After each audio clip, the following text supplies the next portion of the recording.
At the heart of this book is a deeply personal story, a confrontation of the memories and self-representations of a Nazi civilian administrator with the consequences of his actions for the tens of thousands of victims of Nazi racial policies.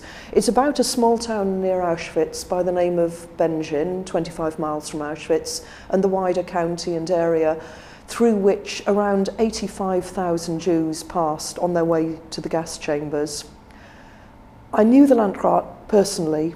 He was the husband of my mother's best friend. My mother was a refugee from Nazi Germany and she never knew anything about this. I discovered this case through letters after my mother had died. So for me it was a very personal exploration. I had to find out what had he done, what had been the consequences of his actions.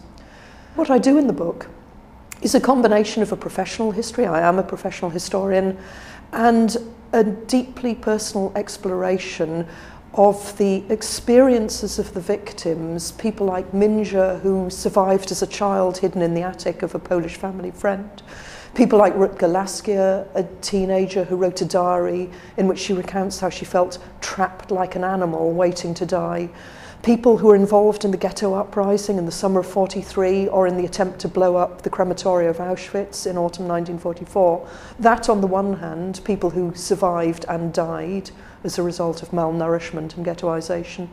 And on the other hand, I'm also trying to explore the ambivalence of the administrator, his own inner unease, knowing that, as he put it, he was innocently becoming guilty, becoming involved in the policies in this area, where he got frightened about where racism was leading. He was an ordinary Nazi.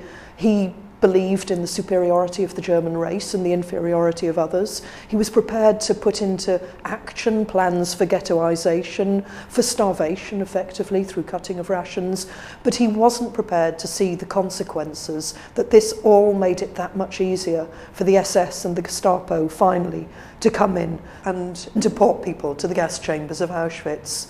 So it's a confrontation of behaviour and its consequences, and a confrontation of memory with history, and an exploration of how it was that the Holocaust was actually possible even when people didn't intend it to come into being.